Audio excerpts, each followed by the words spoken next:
khusus. Yura min dakhiliha kharijiha. Ruangan ini transparan, dari dalam nampak luarnya. Wa min kharijiha dakhiliha, dari luar nampak dalamnya. Subhanallah, ini luar seperti ruang kaca, ruang khusus. Sahabat Rasulullah bertanya, ya Rasulullah, liman hadhil ghurfah? Siapa yang memiliki, siapa yang mendiami ruangan VIP ini, wahai Rasulullah? Maka Rasul menjawab, liman alanal kalam, bagi orang yang selalu berkata lemah lembut kepada istri yang mencintainya, tidak pernah berkata-kata kasar, berkata lemah lembut. Dia sudah berpisah dari ayah ibunya hanya untuk menemani kita, wahai para suami. Alanal kalam, dia mengucapkan sayang, mengucapkan cinta kepadanya, membuat istri merasa tenang di bawahnya. Begitu dia, seorang istri mengucapkan lemah lembut kepada suaminya. Ini dia khusus. Seorang ayah dan anak, seorang ayah dan ibu mengucapkan lemah lembut kepada anaknya, lemah lembut. Seorang bos lemah lembut kepada staf-stafnya. Ini adalah calon ahli surga VIP. Yang kedua, kata Rasulullah apa? Liman qamal lail wan nasu niyam, yaitu bagi orang yang suka bangun di tengah malam di saat semua orang tidur. Subhanallah, ini dia amal rahasia. Bapak Ibu Allah, makanya ayo kita yakin bahwa kita akan dihisab. Jangan menunggu orang melihat kita untuk beramal soleh. Kerjakan amal soleh justru di saat tidak ada orang yang tahu. Bahkan kalau perlu, kata Rasulullah, biasakan berinfak di saat tangan kirimu tidak tahu apa yang diinfakkan tangan kananmu. Sampai seperti itu cara merahasiakan amal soleh. Subhanallah, begitulah kita diajarkan untuk selalu beramal. Kenapa? Karena kita yakin akan dihisab oleh Allah Subhanahu wa ta'ala. Sanafrugu lakum ayyuhas saqalan fabi ayyi ala'i rabbikuma tukadziban.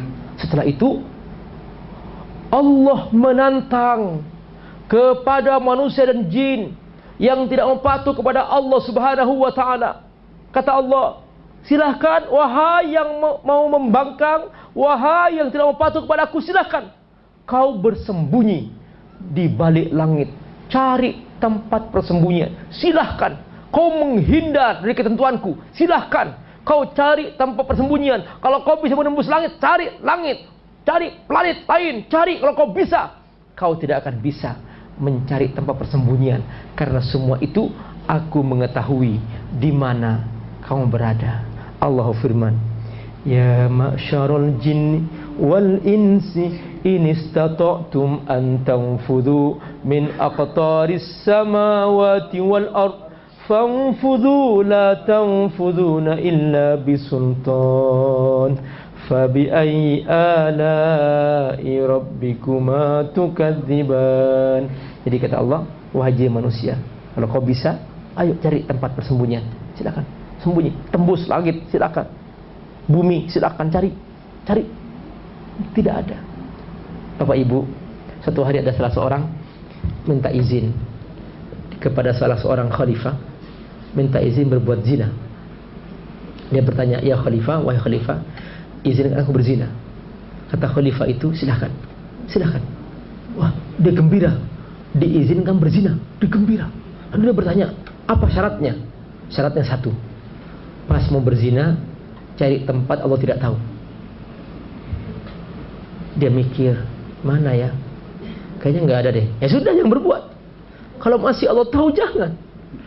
Maka di sini, barakallahu, kata Allah, silahkan kau mencari tempat persembunyian, semua disadap oleh Allah Subhanahu wa ta'ala. Inilah teknologi Allah, jauh lebih dahsyat daripada teknologi KPK. Masya Allah, luar biasa. Sadapannya luar biasa.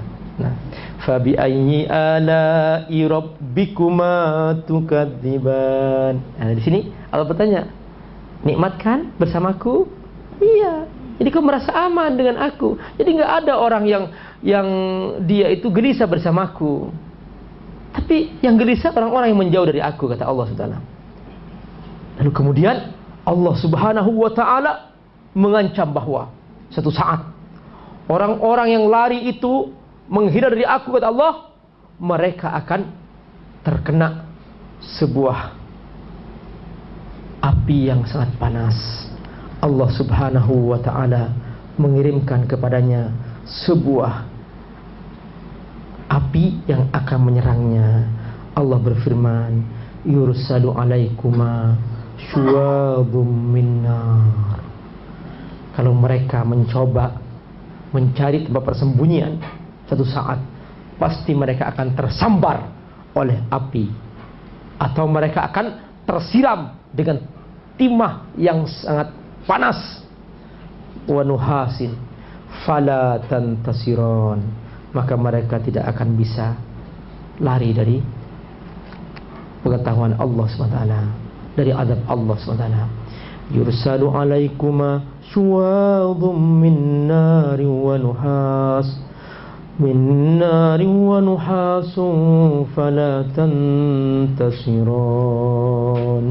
fabi'ayyi ala'i rabbikuma tukadziban.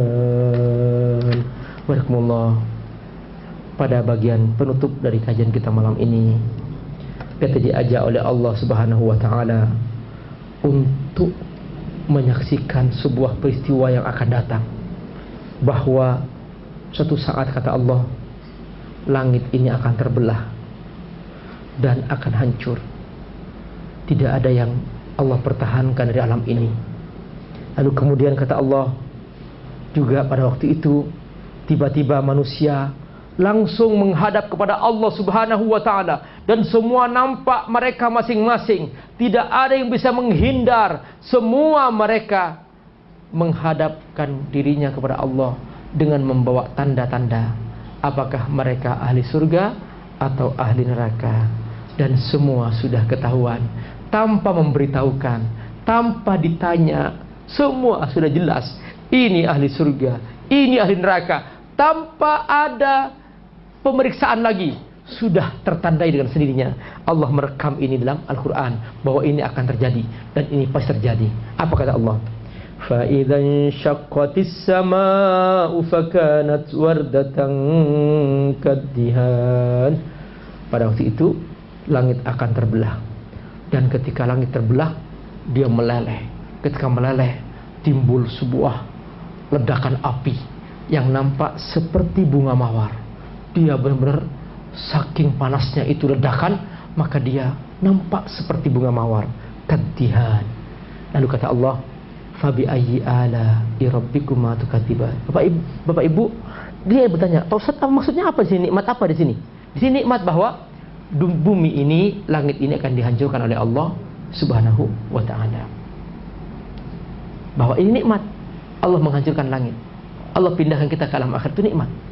Maka seandainya Allah biarkan dunia ini seperti ini, kita semua serba masalah. Karena dunia ini Allah ciptakan penuh permasalahan. Diurus masalah, nggak diurus apalagi. Sudah berusaha menghindar jangan sampai kena rugi, kena tipu. Ya Allah, sudah bekerja keras supaya untung, rugi, gitu. Masya Allah. Menikah masalah, nggak menikah apalagi. Menikah punya anak masalah, nggak punya anak masalah. Kebanyakan anak masalah, kebanyakan uang masalah lagi. Ya Allah, macam-macam dunia ini serba masalah. Gitu. Nggak punya pekerjaan masalah, kebanyakan kerja masalah juga. Jadi semua serba masalah. Dunia ini bukan tempat kita selamanya. Nikmat Allah hancurkan, kata Allah, aku hancurkan nikmat kan. Fabi ayyi ala'i rabbikuma tukadziban. Lalu kata Allah, begitu tiba saatnya hari kiamat, aku tidak ingin bertanya kamu satu persatu, karena sudah nampak yang ini surga, ini ahli surga dan neraka sudah nampak. Kata Allah, fayauma idzil la yus'alu an dzambihi insun wala jan fabi ayyi ala'i rabbikuma tukadziban. Pada hari itu tidak ditanya lagi oleh Allah siapa yang ahli surga, siapa yang ahli neraka, baik golongan jin maupun manusia. Allah tidak bertanya lagi Semua sudah nampak. Yu'raful mujrimuna bisimahum fayukhadhu bin nawasi wal aqdam fabi ayyi ala'i rabbikuma tukadziban. Pada hari itu semua nampak, kata Allah. Pada hari itu semua nampak para pendosa. Mereka sibuk dengan dosa. Allah kasih tanda bagi mereka. Langsung Allah menekuk mereka. Langsung Allah tekuk kakinya sampai menyentuh jidatnya. Dan kemudian dilempar ke neraka. Ini dia. Yu'raful mujrimuna bisimahum fayukhadu. Diangkat mereka bin nawasi. Nawasi jidat. Al-aqdam kaki. Ditekuk langsung oleh Allah. Langsung ditekuk, diikat dan dilempar ke neraka. Na'udzubillah min dzalik. Insyaallah kita semua termasuk orang-orang yang rindu surga dan kita akan bersungguh-sungguh siap berkorban untuk bisa mencapai surga. Subhanakallahumma bihamdika asyhadu an la ilaha illa anta astaghfiruka wa atubu ilaik. Wassalamualaikum warahmatullahi wabarakatuh.